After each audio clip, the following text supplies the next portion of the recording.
19조 EMI 삽입도 발표를 맡게 된 이준규입니다. 저희 예비 캡스톤 발표 주제는 무선 전력 전송 시스템 설계이며 와이어리스 파워 트랜스퍼 시스템을 줄여서 앞으로 WPT 시스템으로 지칭하겠습니다. 목차는 프로젝트 목표, 프로젝트 진행 과정, 프로젝트 결과 및 시연, 기대 성과 및 추후 계획 순으로 발표를 진행하도록 하겠습니다. 먼저 프로젝트 목표입니다. 저희 조는 이번 예비 캡스톤 기간 동안 신뢰도 높은 피스파이스 시뮬레이션 모델을 설계하고 이를 직접 제작하여 시뮬레이션 모델의 신뢰도를 확보하는 방향으로 예비 캡스톤을 진행하였습니다. 또한 실제 제작한 모델의 전력 효율과 전력 전송 거리 등을 파악하여 다음 학기인 캡스톤 설계 과목에서 더 고효율의 WPT 시스템을 설계하는 것에 초점을 맞췄습니다. 다음은 저희가 실제 구현한 WPT 시스템의 블록 다이어그램입니다. 먼저 흔히 사용되는 DC 파워 서플라이를 이용하여 DC to AC 인버터를 동작시킵니다. 그 다음 인버터의 푸시풀 구조의 파워 모스펫이 번갈아 가면서 코일을 진동시키게 되고 두 코일 간의 공진을 통해 전력을 전달하는 방식입니다. 이렇게 전달된 전력 신호의 경우 AC 형태를 띠고 있기 때문에 정류 회로를 이용하여 최종적 DC 로드에 안정적인 직류 전원을 공급하는 것이 저희 시스템의 동작 방식입니다. 프로젝트 진행 과정입니다. 보시는 그림은 저희가 직접 설계한 WPT 시스템의 최종 회로도입니다. 이 회로도의 동작 원리에 대해서 간단하게 설명을 드리도록 하겠습니다. 먼저 DC-to-AC 인버터입니다. 타이머 소자를 이용하여 왼쪽 초록색 파형과 같은 신호가 발생되게 됩니다. 이번 예비 캡스톤 설계 과목에서 가장 신경을 쓴 부분은 ZVS, 즉 제로 볼테지 스위칭입니다. 푸시풀 회로 같은 경우 입력 신호의 크기에 따라서 크로스오버 디스토션, 즉 양쪽 파워 모스펫이 모두 동작하지 않는 영역이 발생하게 됩니다. 설계 초반 이러한 부분에서 많은 전력 손실이 발생할 것으로 예상되었기 때문에 이러한 부분을 최소화하고자 하였습니다. 그 결과 푸시풀 회로의 출력 파형에서 다음과 같이 크로스오버 디스토션이 발생하지 않는 것을 확인할 수 있었고 제로 볼테지 스위칭이 제대로 일어난다는 것을 확인하였습니다. 다음으로 코일의 규격입니다. 현재 많은 종류의 핸드폰과 무선 이어폰 등이 무선 충전을 지원하는데요. 이러한 무선 충전기에는 정해진 주파수 규격이 존재합니다. 이러한 규격을 QI 규격이라고 지정해 두고 제품이 전파 인증을 받아야 시중에 판매가 가능하도록 법적으로 정해두고 있습니다. 저희도 이러한 것을 참고하여 저희의 코일의 공진 주파수를 QI 규격 이내인 약 112kHz로 설정하여 설계 모델을 구현하였으며 코일의 임피던스에 맞는 캡을 이용하여 공진 주파수를 매칭하였습니다. 마지막으로 정류 회로입니다. 앞서 언급한 것처럼 AC 형태의 신호를 DC 형태의 신호로 바꿔주는 풀 브리지 렉티파이어를 사용하였고 이는 수신받은 AC 전력의 신호를 DC로 바꾸어 로드 저항에 공급하였습니다. 정류 회로의 성능은 캡의 용량과 정류되는 전압의 최대치로 파악할 수 있으며 캡이 클수록 리플 전압의 크기가 줄어 좀 더 좋은 성능의 정류기를 만들 수 있습니다. 다음으로 시뮬레이션 모델에 적용할 커플링 계수를 도출하는 부분입니다. 코일 간의 위치와 거리에 따라 상호 인덕턴스가 변하게 됩니다. 그 결과 두 코일 간의 커플링 계수에도 영향을 미치게 됩니다. 이러한 값들을 시뮬레이션 모델에 반영하여 설계한 시뮬레이션 모델과 실제 구현한 모델 간의 신뢰도를 확보하는 것이 저희의 예비 캡스톤 진행 목표였고 아래 표의 측정 값을 바탕으로 한 시뮬레이션 결과는 뒤쪽에서 다시 한번 설명드리겠습니다.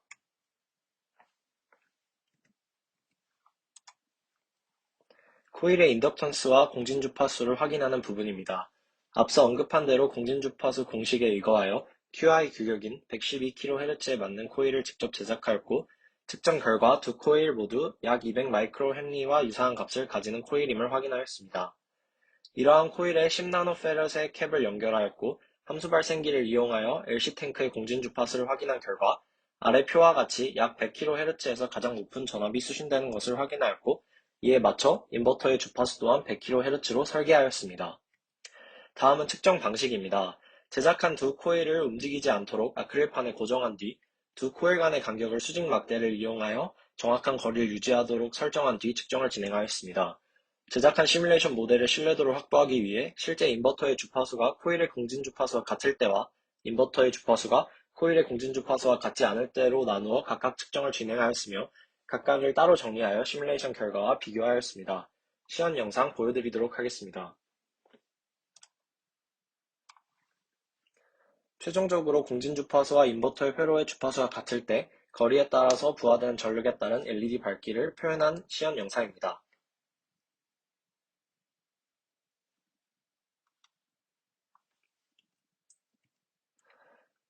시험 결과를 시뮬레이션과 비교하여 모델의 신뢰도를 확인하는 부분입니다.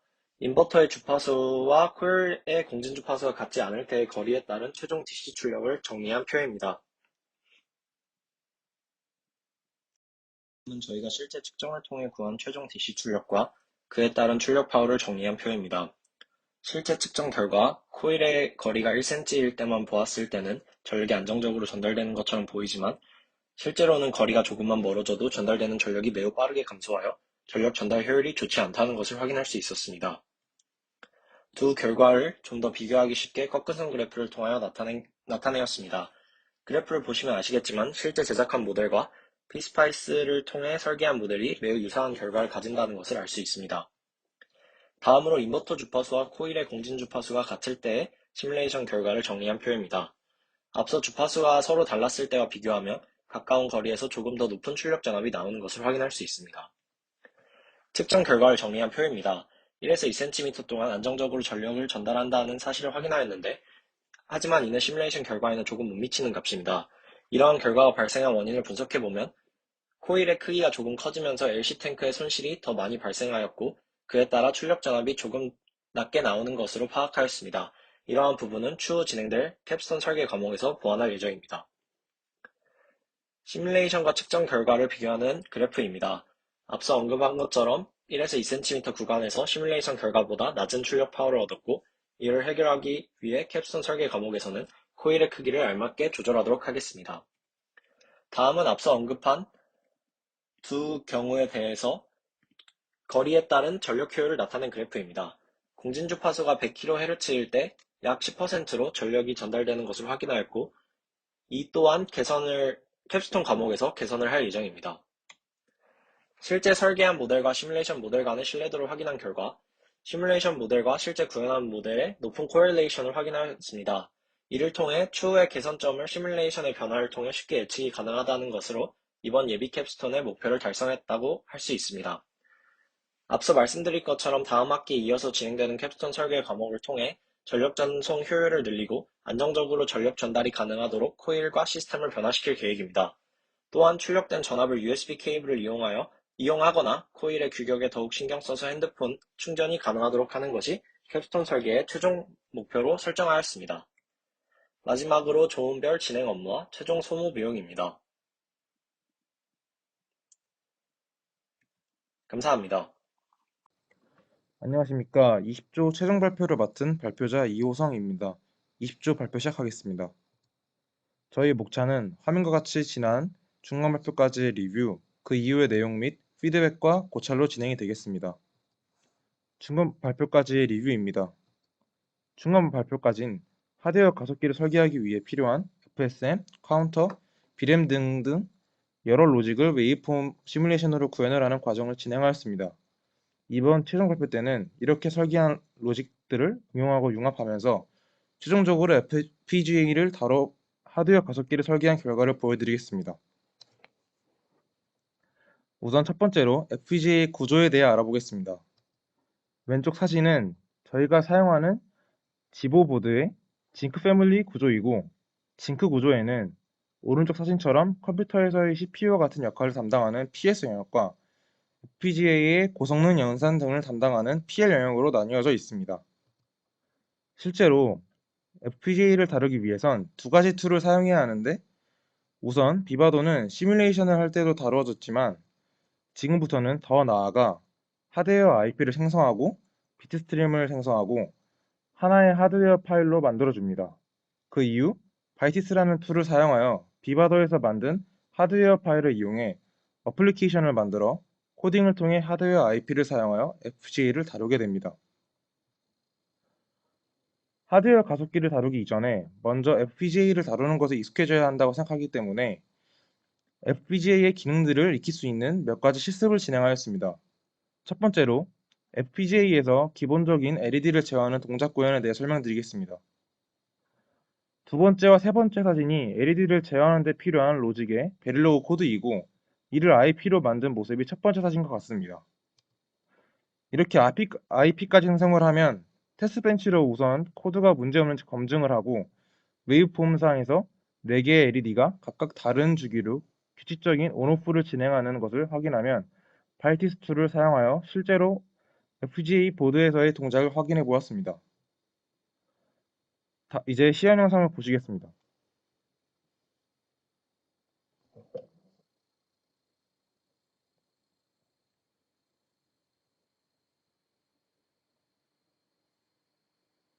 지금 영상에서 확인하시는 것처럼 이렇게 4개의 LED가 타이밍에 맞춰서 서로 다르게 동작하는 걸 확인할 수 있습니다.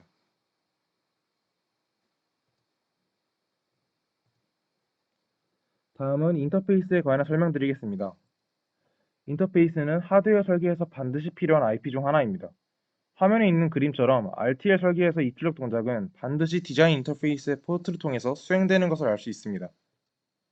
현재 나와 있는 사진은 자일링스사에서 주로 사용하는 인터페이스의 종류를 나타낸 것입니다.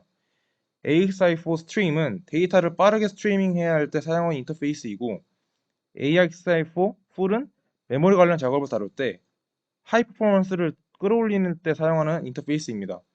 마지막으로 AXI4 라이트는 풀과 기능은 동일하지만 하이 퍼포먼스보다는 기본적인 레지스터나 컨트롤 로직 등을 다룰 때 용이한 인터페이스입니다.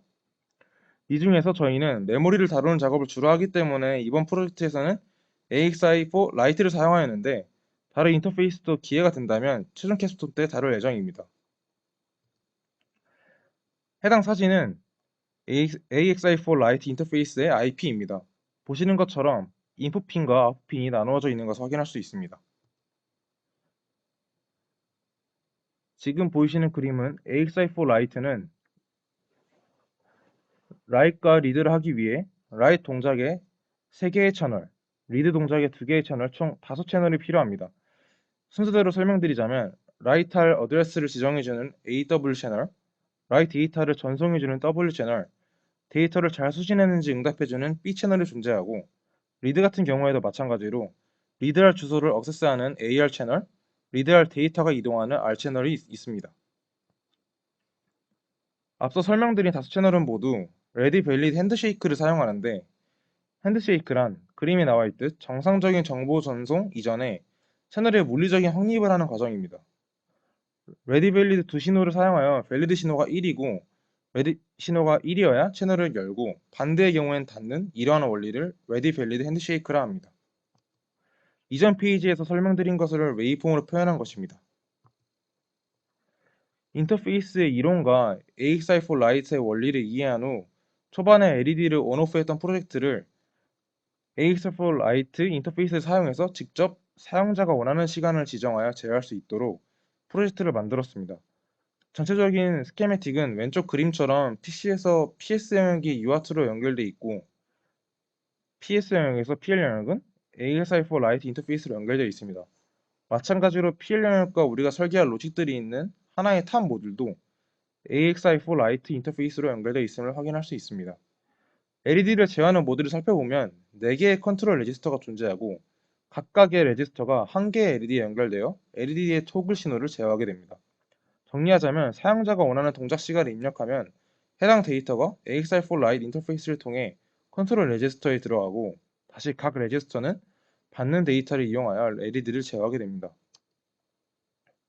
먼저 맨 위의 사진은 앞에서 보신 스케매틱의 전체 블록 디자인이고, 중간에 있는 4개의 사진은 바이티스 상에서 시리얼 모니터를 사용하여 저희가 직접 각각의 LED마다 원하는 동작 시간을 입력한 사진입니다. 저희가 사용하는 클락이 100MHz이기 때문에 밸류가 100MHz이면 1초에 한 번, 50MHz이면 0.5초당 한 번, 25MHz이면 0.25초당 한 번, 10MHz이면 0.1초당 한 번 깜빡이는 원리입니다. 시연 영상으로 확인해 보겠습니다.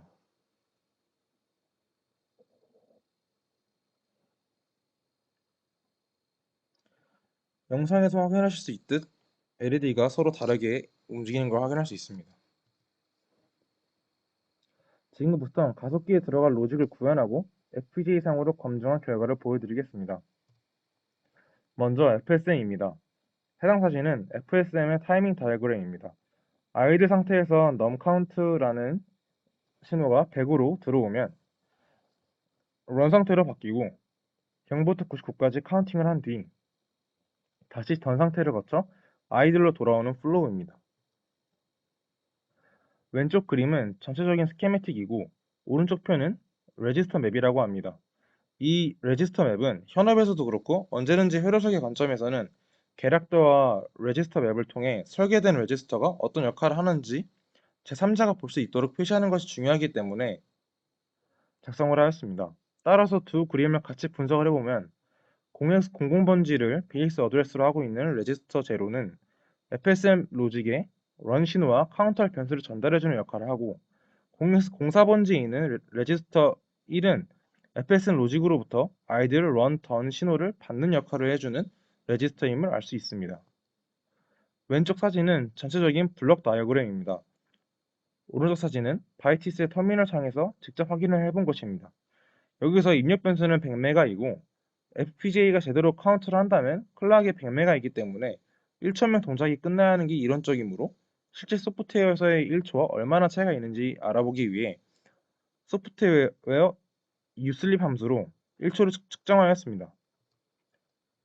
다음 여기 빨간색으로 박스 표시되어 있는 곳은 FSM이 100메가의 숫자를 카운트하는 데 걸린 시간을 측정한 것입니다.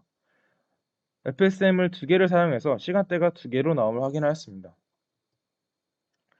결과값을 비교해보자면 소프트웨어로 측정한 1초보다 좀 더 느린 것을 볼 수 있는데 이 이유는 AXI4 라이트를 통해 카운터 변수를 레지스터 제로로 전달해주는 과정에서 딜레이가 발생했기 때문임을 알 수 있었습니다.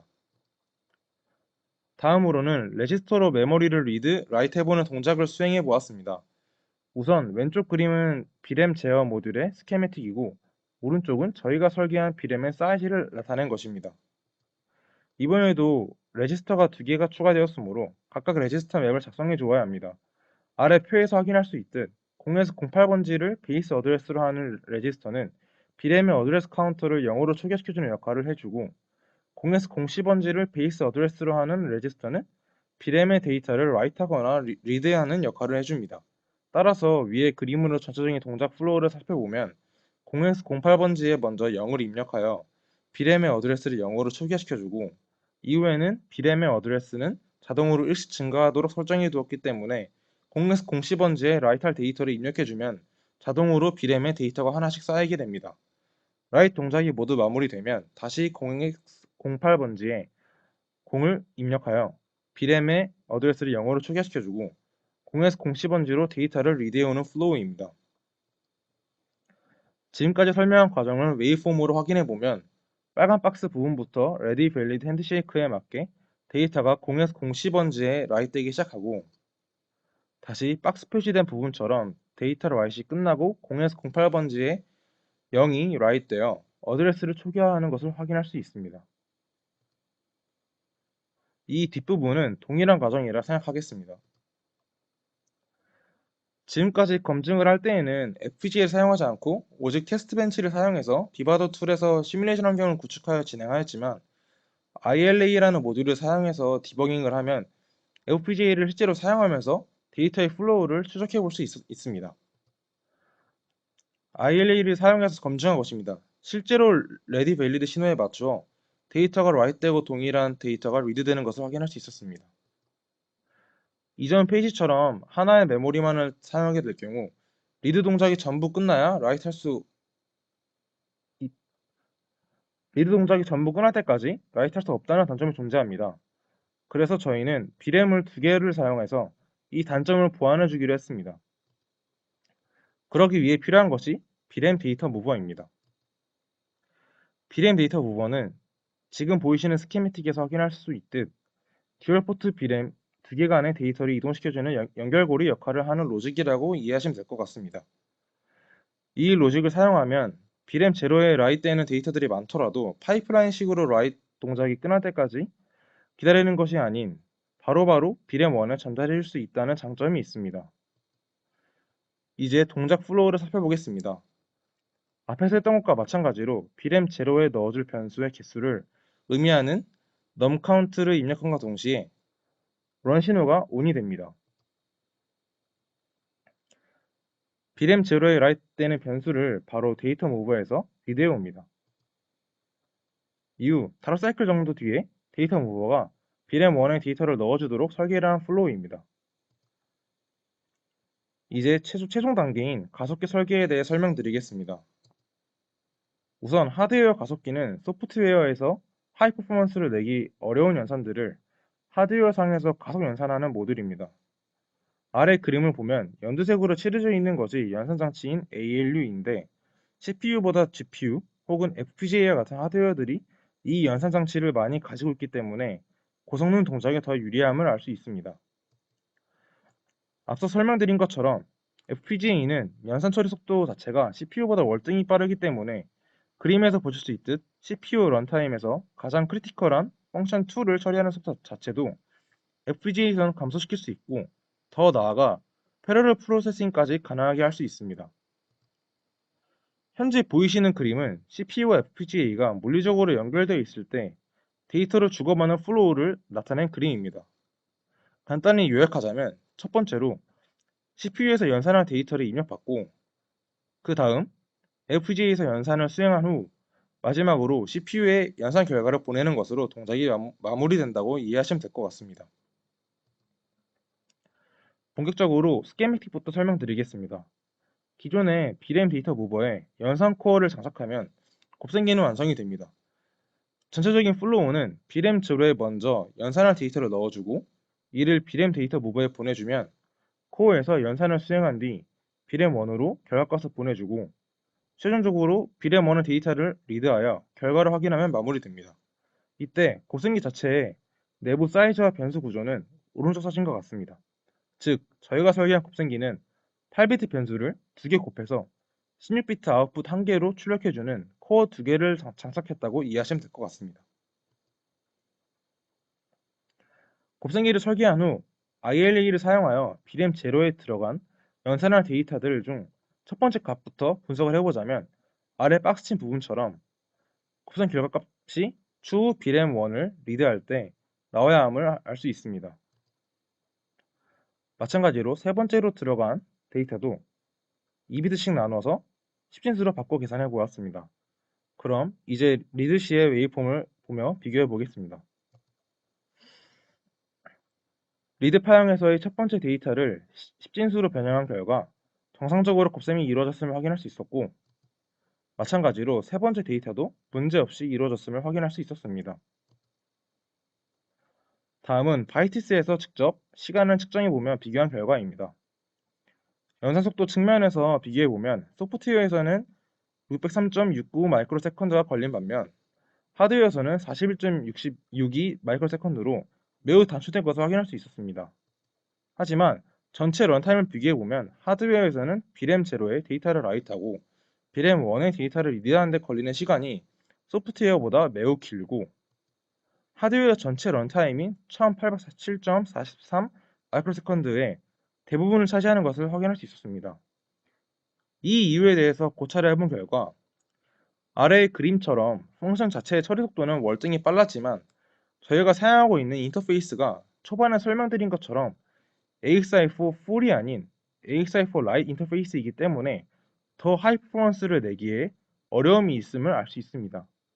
즉, 고속 인터페이스를 사용해서 메모리에 리드 라이트 되는 시간을 줄여야 훌륭한 가속기를 설계할 수 있다는 것을 얻을 수 있었고 더 나아가 최종 캡스톤 때 이를 보완하여 더 빠르고 더 다양한 가속기를 설계하는 데 초점을 둘 예정입니다. 저희의 제안서와 중간 발표에서 받았던 피드백으로는 곱셈기뿐만 아니라 덧셈, 뺄셈과 같은 다른 사칭 연산 기능도 추가해달라는 것, 가속기의 성능을 최대치로 향상시켜달라는 것이 있었습니다. 가속기의 성능을 향상시키기 위해 기존 2개였던 연산 코어 수를 4개로 늘려서 연산 속도를 더 향상시킬 수 있는지를 확인하였습니다. 먼저 덧셈기를 구현하는 과정입니다. 왼쪽 사진에서는 인풋 값으로 생성한 난수이고 이를 이용하여 소프트웨어 하드웨어 상에서 덧셈 연산을 구현한 것입니다. 오른쪽은 소프트웨어에서 연산한 결과값입니다. 결과값과 동일한 값이 하드웨어상의 웨이폼에서 컨캐테네이트 형태로 출력되어야 합니다. 앞 페이지에서 생성되었던 인풋 값을 신입진수로 모두 바꾸었을 때의 값들이 하드웨어의 웨이폼으로 출력되는 것을 확인할 수 있었습니다. 인풋 값이 덧셈 코어에서 연산된 후 아웃풋 값이 신입진수 형태로 웨이폼에 정확히 출력되는 것을 확인하였습니다. 다음은 뺄셈기입니다. 뺄셈기에서는 작은 수에서 큰 수를 뺄 때 음수값이 출력되면 두 아웃풋 값이 컨캐테네이트 형태에서 이해 보수를 고려해주는 것이 까다롭기 때문에 큰 수에서 작은 수를 빼도록 절대값 형태로 뺄셈기를 설계하였습니다. 소프트웨어상에서 절대값 뺄셈 용산이 정확히 수행되었습니다. 인풋인 137, 213, 26, 13 등의 수와 아웃풋값인 76, 13, 141, 217, 39 등의 숫자가 하드웨어에서도 출력되는지 확인하겠습니다. 뺄셈기의 인풋 값입니다. 맨 앞값만 확인하면 137, 213이 인풋으로 들어왔기 때문에 137을 심진수로 변환한 89, 213을 심진수로 변환한 D5가 정확히 출력되었습니다. 다른 인풋 값들 역시 심진수로 변환하였을 때 일치하는 것을 확인하였습니다. 아웃풋 값인 76, 13, 141, 217, 39를 심진수로 변환하면 다음과 같고 이 값들이 웨이브폼에 정확히 출력됨을 확인하였습니다. 나눗셈기입니다. 나눗셈에서도 난수생 생성 시 작은 수에서 큰 수를 나누는 사례들이 많이 나올 시 아웃풋에 0이 빈번하게 나오는 것을 방지하기 위해 큰 수에서 작은 수를 나누도록 설계하였습니다. 나눗셈 연산의 결과가 아웃풋으로 정확히 출력되는 것을 확인할 수 있었습니다. 덧셈, 뺄셈, 나눗셈에서도 하드웨어 런타임이나 소프트웨어 런타임이 크게 감소하거나 증가하지는 않았습니다. 두 번째 피드백으로 가속기의 성능 향상을 생각하던 중 기존의 8비트 코어 2개가 아닌 4비트 코어 4개로 늘리는 것을 생각해 보았습니다. 연산 가능한 최대 크기는 감소하겠지만 웨이시 작은 변수들을 연산할 때는 유용할 것 같아서 직접 비교해 보았습니다. 왼쪽 그림은 B램 제로에 라이트 할 때와 B램 1의 결과값을 리드할 때의 ILA로 본 파형이고 오른쪽 그림은 각각 코어 4개, 코어 2개일 때의 연산 시간을 비교한 것입니다. 코어 연산 시간을 보면 코어 2개일 때 코어 4개인 경우보다 2배 증가한 것을 확인할 수 있었고 이러한 코어 수의 증가가 가속기의 성능을 조금 더 향상시키는 대안 중 하나임을 확인할 수 있었습니다. 결론입니다. 회로 설계에 흥미가 있어서 FPGA를 사용한 프로젝트를 진행하였는데 처음에는 VHDL을 사용하여 간단한 로직을 구현하는 것조차 어려웠습니다. 그러나 전공 수업에서 배운 로직들을 하나하나 구현해보고 VHDL 언어로 하드웨어 IP를 구성하고 비바더를 구현한 IP의 결과를 확인해보고 IP를 기반으로 블록 디자인을 형성해보면서 비메모리 반도체 설계에 대한 많은 지식과 경험을 쌓을 수 있었습니다. 그동안 진행하였던 과정에서 생긴 우여곡절 끝에 해결하지 못한 문제도 있었으나 하드웨어 가속기를 설계하는 데 성공하였으며 팀원들과 연구하여 많은 지식을 쌓았다는 점에서 의미 깊은 예비캡스톤 활동이었습니다. 감사합니다.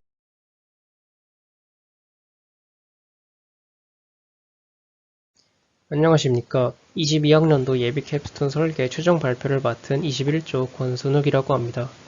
와이파이 및 블루투스 기반 실내 정미 위치를 추적 시스템이라는 주제로 이번 학기 동안 진행한 예비 캡스톤에 대한 최종 발표를 시작하겠습니다. 저희가 구현할 실내 위치 추적 서비스의 전체적인 흐름은 이와 같습니다. 스마트 디바이스, 블루투스 비콘, 와이파이 액세스 포인트, 메인 스테이션, 홈 서버는 각기 다른 통신 기술을 사용하여 데이터를 주고받는다는 것을 지난번 중간 발표에서 설명드렸었습니다. 결과적으로 실내 위치 추적 서비스를 구현하기 위해서는 각각의 디바이스들이 긴밀하게 연결되어 있어야 합니다. 따라서 저희는 이번 학기 동안 각각의 디바이스들에 적용되는 통신 프로토콜에 대해 학습하고 데이터 수집과 전송을 위한 이론을 검증하기 위해 일련의 실험들을 진행하였습니다. 가장 먼저 진행하였던 실험은 블루투스 비콘을 활용한 블루투스 신호 세기 측정입니다. 실제 사용자의 위치 계산 시 스마트 디바이스는 RSSI의 값을 이용하여 거리를 구하는데 이에 대한 이론적인 값과 실제 측정 값의 차이를 확인하고자 진행하였던 실험입니다. 먼저 통신에서 RSSI란 Received Signal Strength Indicator의 약자로 말 그대로 수신 신호에 대한 강도를 나타내는 값입니다. 일반적으로 0과 -100 사이의 값을 가지며 0에 가까울수록 수신 신호의 세기가 세다는 것을 의미합니다. 저희는 이 실험에서 거리에 따른 RSSI 값의 변화를 측정하였고 결과는 아래의 그래프와 같이 나타나는 것을 확인하실 수 있습니다. 대체적으로 이상적인 그래프에 일치하는 양상을 보이지만 측정 거리가 5.7m를 넘어가게 되면 그래프에 나타난 것과 같이 값이 상당히 튀는 것을 확인하실 수 있습니다. RSSI 거리 공식을 사용하여 예측 거리와 실제 거리의 오차를 나타낸 그래프를 보시면 이러한 오차가 확연히 드러난다는 것을 보실 수 있습니다. 블루투스 비콘은 실제 사용자의 방 내부에 설치될 것이기 때문에 방 내부의 모든 위치에서 신호의 세기가 어떤 식으로 변화하는지를 확인할 필요가 있었습니다. 따라서 아래와 같이 가로와 세로의 길이가 3m인 공간에서 30cm 간격으로 측정한 신호의 세기는 다음과 같았습니다. 이 실험에서 블루투스 비콘의 설치 위치는 가로, 세로가 0m인 가장 위의 왼쪽 지점에 설치하였습니다. 위치에 따른 신호 세기를 시각화한 모습을 보시면 초록색인 지점에서 가장 신호 세기가 크고 빨간 지점에서 신호 세기가 약함을 나타내고 있는데 대체적으로 블루투스 비콘에서 멀어질수록 신호 세기가 줄어드는 것을 확인하였으나 일부 지점에서 신호 세기가 줄어들거나 하는 오차가 생긴 지점이 있다는 것을 확인하실 수 있습니다. 이는 실제 실험에서 장애물의 존재 여부와 블루투스 비콘과 신호 세기를 측정하는 모듈이 바라보는 방향이 달라 생기는 오차라고 볼 수 있습니다.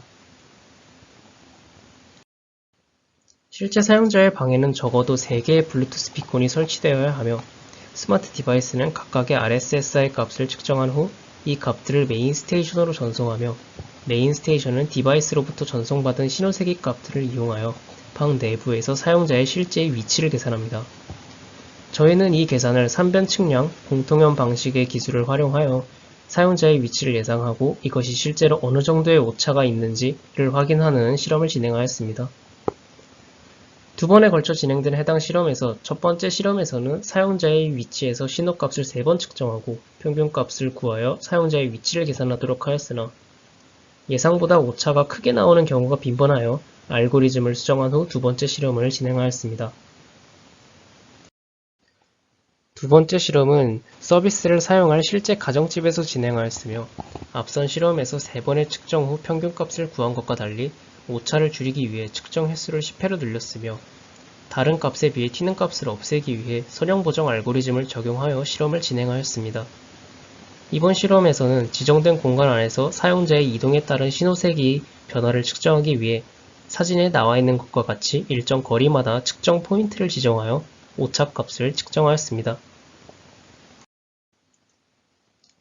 총 13지점에서 측정하였고 처음 진행하였던 실험에 비해 오차값이 크게 줄어든 것을 알 수 있으며 이는 목표치였던 오차값인 1m에서 2m 사이에 오차값이 나오는 것 또한 확인할 수 있었습니다. 블루투스 비콘은 방 내부에서 사용자의 위치를 계산하며 실내에서 사용자가 현재 위치한 방을 구분하기 위해 액세스 포인트의 신호 세기를 이용합니다.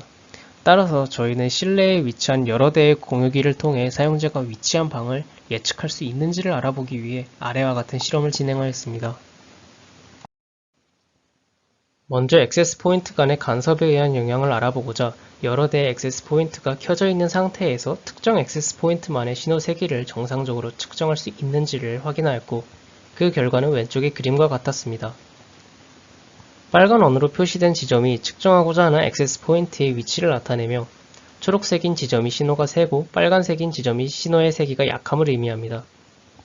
결과적으로 액세스 포인트가 위치한 방에서 대체적으로 신호의 세기가 크며 액세스 포인트에서 멀리 떨어진 지점일수록 혹은 액세스 포인트와 사용자 사이에 두터운 장애물이 존재할수록 신호 세기가 작아진다는 것을 확인하였습니다. 그림에서도 보이듯이 2번으로 체크된 지점에 넓은 스크린을 가진 TV가 존재하는데 해당 TV를 거치는 경우 신호의 세기가 크게 줄어드는 것을 알 수 있듯이 전자기기나 두터운 벽에 영향을 많이 받는다는 것을 확인할 수 있었습니다. 앞선 실험을 통해 와이파이 액세스 포인트의 세기를 독립적으로 측정할 수 있다는 사실을 확인하였으므로 실제 스마트폰에서 어플리케이션을 개발하여 사용자의 위치를 예측하는 실험을 진행하였습니다. 총 5개의 방과 각 방에서 측정한 액세스 포인트의 측정 범위를 설정한 후 등록된 모든 방을 돌아다니며 현재 사용자가 어떤 방에 위치해 있는지를 확인하였고 대체로 높은 정답률을 보이는 것을 확인하였습니다. 가끔 방의 위치를 잘못 예측하는 경우도 존재하였으나 매우 드물었으며 이 경우 오답의 보정을 위한 알고리즘을 추가하여 실제 어플리케이션에 적용할 계획입니다. 저희는 이런 식으로 사용자의 실내 위치를 추적하는 기능을 구현함과 동시에 궁극적으로는 이를 적극적으로 활용하여 실내의 제실 센서나 스마트 디바이스들을 관리할 수 있는 스마트 홈을 구현하고자 합니다. 다만 실제 가정에는 애플, 삼성, 필립스, 구글, 샤오미 등 제조사가 각기 다른 스마트 디바이스들이 존재하며 이를 하나로 통합하여 관리하기 위한 하나의 홈 서버를 구축하였습니다.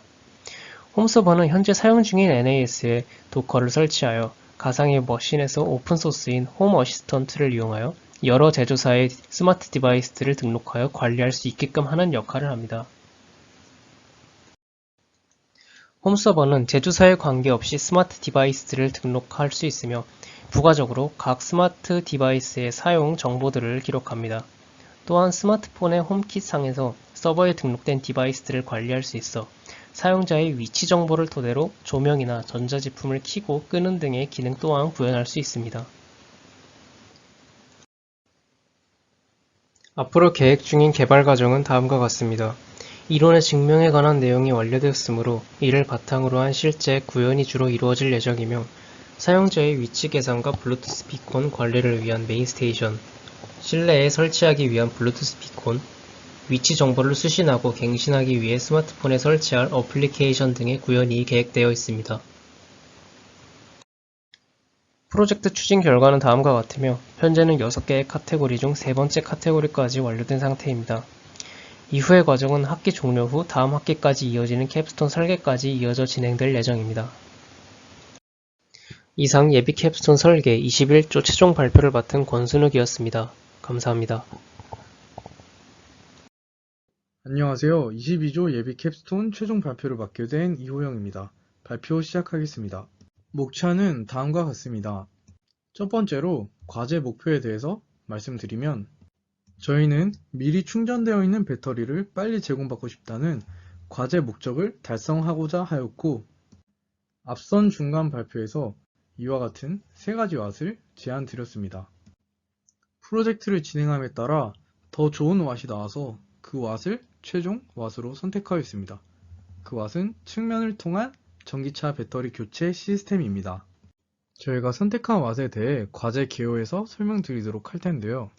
저희가 왓을 도출한 과정을 설명드리면 미리 충전되어 있는 배터리를 빨리 제공받고 싶다는 Y는 결국 배터리 교체를 의미한다는 것을 알 수 있었습니다. 그래서 저희는 전기차 배터리 교체 기술에 대해서 선행기술 분석을 해봤는데요. 지금 보시는 것과 같이 대부분 차량 하부를 통해서 배터리가 제공되는 것을 알 수 있었습니다. 그리고 저희는 교체 과정을 크게 5가지로 나눠 봤는데요. 배터리 뚜껑 해제, 배터리 분리, 배터리 이동, 배터리 삽입, 배터리 뚜껑 결합 이렇게 나누어 봤습니다. 자세한 과정을 보고 싶으신 분들은 유튜브 링크를 통해서 보실 수 있습니다. 저희의 과제 목적인 배터리를 빨리 제공받고 싶다는 것을 충족시키기에는 교체 과정들이 너무 길게 느껴졌는데요. 특히 이 배터리 분리가 일어난 후에 배터리 삽입이 일어난다는 것이 저희에게는 큰 불편으로 다가왔습니다.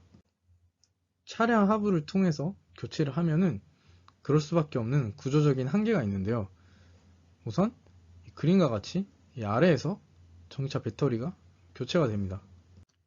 차량은 근원적으로 사람이나 물건을 싣는 그런 운송수단이기 때문에 이렇게 아래는 뚫려 있을지라도 위가 막혀 있어 분리와 삽입이 동시에 일어날 수 없는 구조적인 한계를 가집니다. 그렇다면 어떻게 해야 분리와 삽입이 동시에 일어날 수 있을까요? 그래서 저희가 찾은 해결책 중 하나는 측면을 통한 전기차 배터리 교체 방법입니다. 이렇게 한쪽에서 새로운 배터리가 들어가면 이렇게 반대쪽에서 오래된 배터리가 나가는 그렇게 분리와 삽입이 동시에 일어날 수 있는 구조를 저희가 고안했습니다. 다음으로는 과제 결과 및 수행 내용에 대해 발표하도록 하겠습니다. 저희는 설계에 있어서 하이 레벨 디자인과 로우 레벨 디자인을 단계별로 진행했는데요. 먼저 하이 레벨 디자인을 수행한 것에 대해 발표하도록 하겠습니다. 우선 근본적인 시스템으로 전기차 배터리 측면 교체 시스템이 있을 수 있습니다. 이는 측면을 통해 배터리 교체가 가능한 전기차와 측면을 통해 배터리 교체를 제공하는 교체소로 이루어집니다.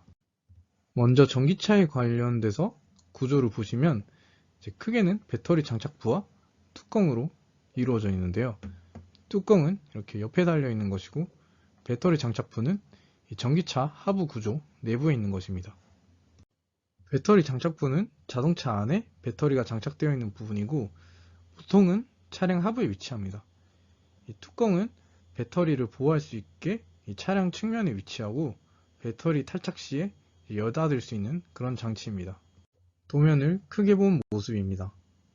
앞서 보셨던 배터리 장착부에 대해서 더 자세하게 보시면 배터리 장착부는 커넥터와 배터리로 이루어져 있습니다. 이 커넥터는 차체와 이 배터리를 연결하는 장치이고 이 커넥터를 통해서 전력이 공급됩니다.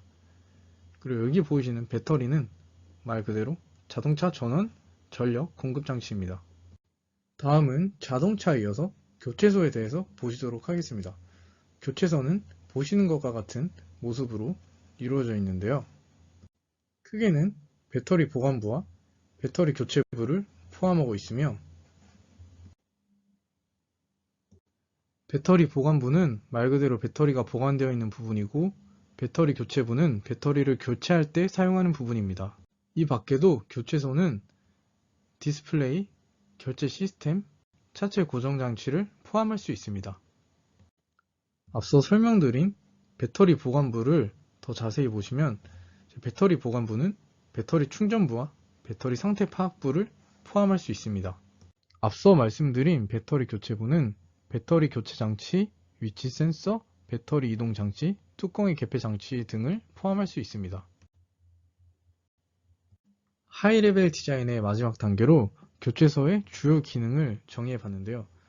그 주요 기능은 다음과 같고 그 모습은 다음 순서도와 같습니다. 이 사용 배터리와 새 배터리가 동시에 이동한다는 것이 저희의 측면 배터리 교체 시스템의 큰 특징입니다. 다음은 로우 레벨 디자인을 수행한 내용을 발표하도록 하겠습니다. 먼저 전기차의 뚜껑에 대해서 보시면 위로 열리는 방식과 아래로 열리는 방식이 있을 수 있습니다. 위로 열리는 방식은 빗물을 막을 수 있고 그리고 아래로 열리는 방식은 이 뚜껑이 받침대가 돼서 배터리 교체를 더 용이하게 한다는 그런 장점들이 있을 수 있습니다. 또한 중력이 있기 때문에 이제 닫히는 걸 더 편하게 하고 싶으면 위로 열리는 방식을 그리고 열리는 걸 더 편하게 하고 싶으면 이제 아래로 열리는 방식을 채택해야 할 것입니다. 다음으로 전기차의 커넥터에 대해서 고려를 해보자면 외부의 교체 기계에서 제어하는 방식과 차 및 배터리에서 제어하는 방식 그리고 지금 말씀드릴 수 없는 어떤 방식이 있을 것입니다. 저희가 시간 관계상 차 및 배터리에서 제어하는 방식만 간단하게 소개하도록 하겠습니다. 다른 궁금한 점이 있으신 분들은 이 메일로 문의 주시면 답변 드리도록 하겠습니다. 시동이 켜져 있을 때는 여러 가지 문제가 발생할 수 있기 때문에 시동이 꺼져 있을 경우에 기계적인 방식으로 커넥터를 제어하도록 저희가 제안을 했는데요.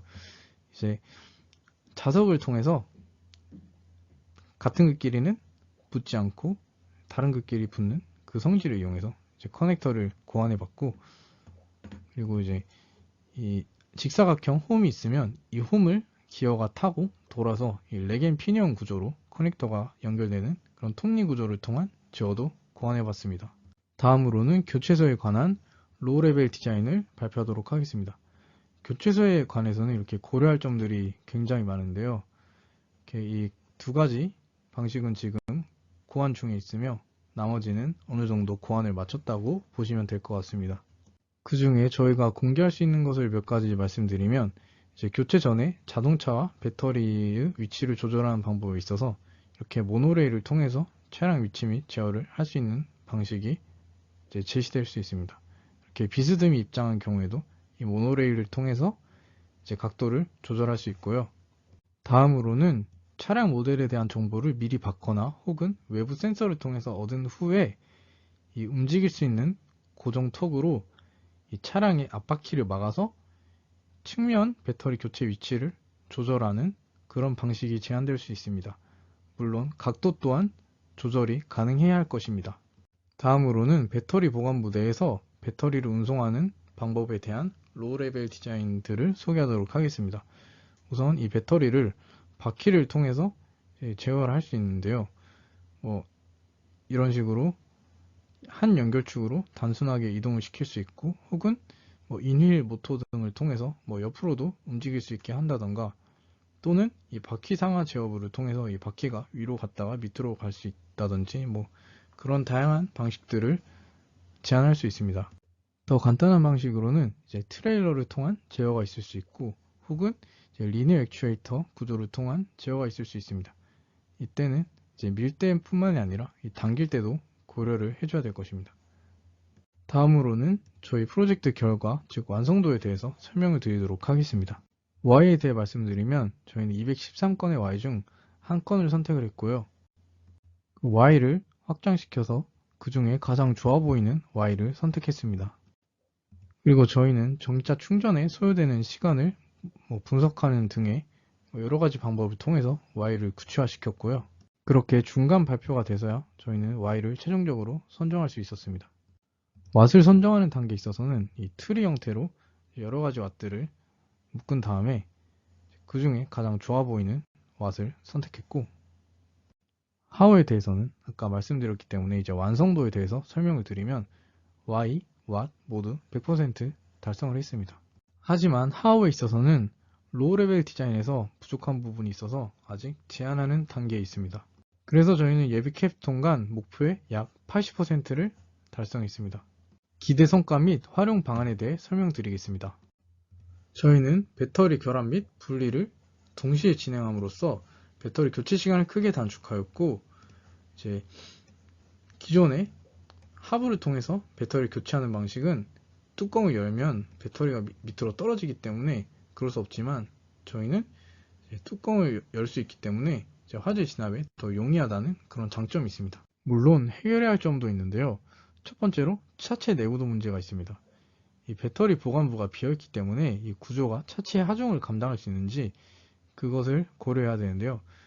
이제 그걸 막기 위해서 이 배터리 보관부가 차체에 매달려 있는 그런 구조로 설계를 해야 합니다. 하지만 배터리 무게 또한 상당하기 때문에 좀 고려해야 할 점이고요. 다음은 커넥터 문제인데요. 차량 하부를 통해서 배터리를 교체하면 배터리가 상하로 이동하기 때문에 이렇게 자연스럽게 커넥터가 연결되지만, 측면을 통해서 배터리를 교체하게 되면은 커넥터가 돌출되어 있는 구조는 이렇게 걸리기 때문에 제약이 있을 수밖에 없습니다. 그렇다고 해서 배터리 측면부에 커넥터를 연결하는 것은 외부의 충격으로부터 안정성의 문제가 존재하고, 그렇기 때문에 커넥터가 들어가 있다가 필요할 때 돌출되는 그런 방식을 채택해야 할 것입니다. 또한 저희가 제안서 때 발표했던 효과를 얻을 수 있습니다. 제안서 때 말씀드렸다시피 저희의 시스템이 전기차의 약 10%를 대체하게 된다면 연간 약 300억 이상의 경제적 효과를 얻을 수 있을 것입니다. 저희의 프로젝트는 추후에 하우를 구체화한 후 IP를 획득한 다음에 가능하다면 기술 사업화하는 방안으로 활용할 수 있을 것입니다. 또한 저희는 이번 프로젝트를 통해 아래와 같은 역량이 강화되었습니다.